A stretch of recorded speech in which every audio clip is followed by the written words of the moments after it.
Welcome back. Today's video is about Lyken, one of our most favorite sculptural glazes. Please comment any questions you might have about it below. We're going to be working with Lyken.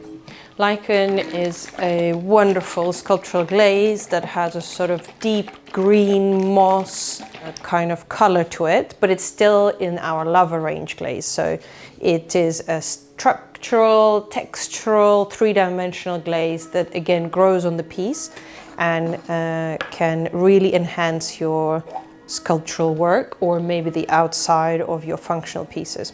So actually this jar has been sitting on the shelf for a bit. So I'm just going to wipe away the crust. I shake the jar first vigorously to make sure that everything inside has moved and the consistency as uniform as possible. Even if it's a new glaze, even if it's a glaze that's been sitting on the shelf, it's generally a good idea to do so.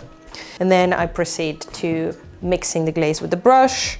You could equally use a wooden tool, a spoon. If you have a milk frother, that's a really good idea, or a sort of submersion blender for larger quantities of glaze, just to make sure there's no chunks, nothing sort of sitting there that might be missing from the glaze mixture. So once I'm happy with that, I'm going to start applying it to my piece.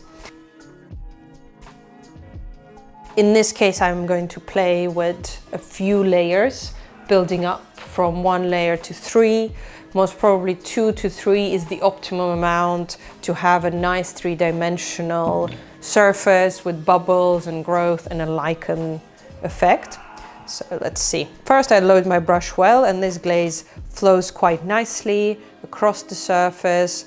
So I don't go back just yet. I just keep on moving the same amount to create a uniform coverage.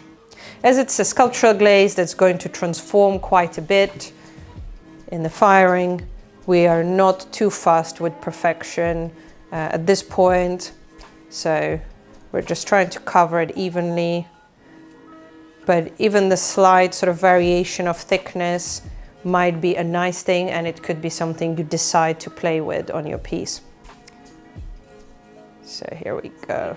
You might notice already a lot of different glazes will have a different sensation, or how quickly they dry on a piece, how easily do they slide, etc.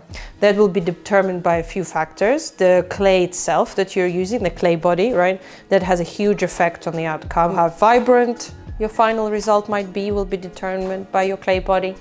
The porosity and texture of that clay body will also affect how easy is it to apply.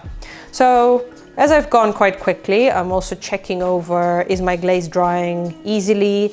Is it tacky still, or is it dry to touch? Maybe I'll put the second coat straight away.